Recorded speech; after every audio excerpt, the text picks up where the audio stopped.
আজ বানাচ্ছি white sauce pasta. প্রথমে আমি হোয়াইট সসটা তৈরি করে নেব। এর জন্য প্রথমে আমি বাটারটাকে মেল্ট করে নিচ্ছি। বাটারটা মেল্ট হয়ে গেলে সমান পরিমাণে দিয়ে দিচ্ছি এর মধ্যে ময়দা। বাটার আর ময়দার পরিমাণটা যেন মোটামুটি সমান থাকে। তারপর লো ফ্লেমে এই দুটোকে একসাথে মিশিয়ে নিতে হবে। এই সসটা তৈরি করতে একটু সময় লাগবে।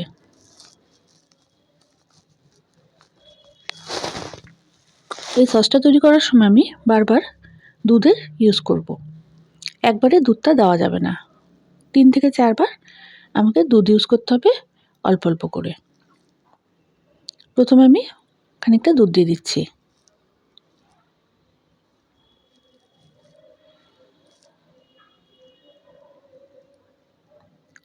এরপর আবার কিছুটা দুধ দিয়ে দিলাম।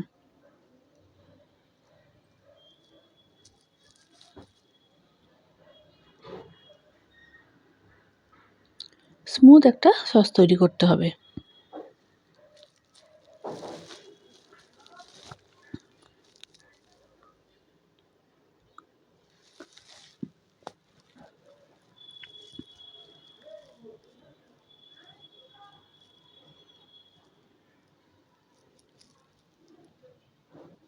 দিয়ে দিচ্ছি সামান্য লবণ, দিয়ে মিশিয়ে দিচ্ছি সসটার সাথে। তারপর দিয়ে দিচ্ছি সামান্য চিনি, এটাকেও সসটার সাথে মিশিয়ে নিতে হবে।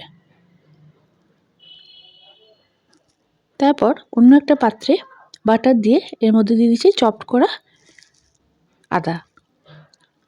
আদাটাকে ভালো করে ভেজে নিতে হবে।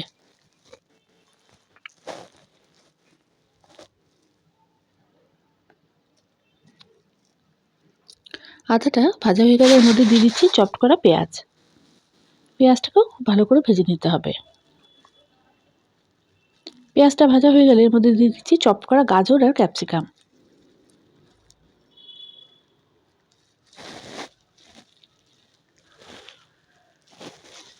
ভালো করে ভেজে নিচ্ছি।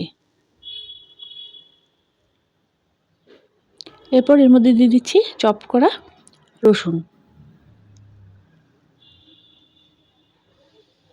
রসুনটাকে পরে দিলে রসুনের ফ্লেভারটা ভালো থাকে। এটাকেও এর সাথে ভেজে নিচ্ছি। তারপর দিয়ে দিচ্ছি পেঁয়াজ কলি আর কাঁচা লঙ্কা কুচি, দিয়ে এটাকেও এর সাথে ভেজে নিচ্ছি।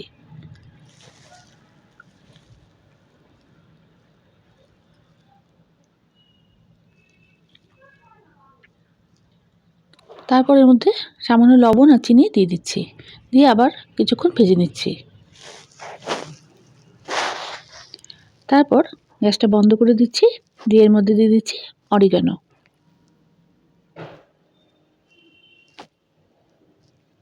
এরপর দিয়ে দিচ্ছি চিলি ফ্লেক্স, দিয়ে ভালো করে মিশিয়ে নিচ্ছি। তারপর হোয়াইট সসটা নিয়ে নিচ্ছি, ওর মধ্যে দিয়ে দিচ্ছি সেদ্ধ করা পাস্তা। এগুলো রিফাইন অয়েল দিয়ে মেখে রেখেছিলাম। তারপর হোয়াইট সসের সাথে পাস্তাটাকে ভালো করে মিশিয়ে দিয়ে তারপর ভেজে রাখা সবজিগুলো এর সাথে মিশিয়ে দিচ্ছি। একদম লো ফ্লেমে রান্নাটা হবে। তারপর দিয়ে দিচ্ছি এর মধ্যে চিজ, খানিকটা চিজ দিয়ে এটাকে ওর সাথে মিশিয়ে নিচ্ছি।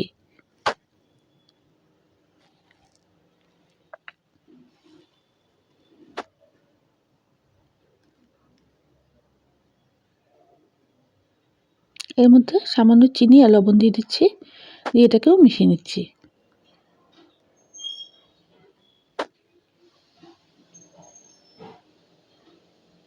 এরপর দিয়ে দিচ্ছি এর মধ্যে সেদ্ধ করা মটরশুঁটি, দিয়ে এটাকে মিশিয়ে নিচ্ছি। তারপর দিয়ে দিচ্ছি ব্ল্যাক পেপার পাউডার, তারপর দিয়ে দিচ্ছি অরিগানো আর দিয়ে দিচ্ছি চিলি ফ্লেক্স। তৈরি হয়ে গেল হোয়াইট সস পাস্তা।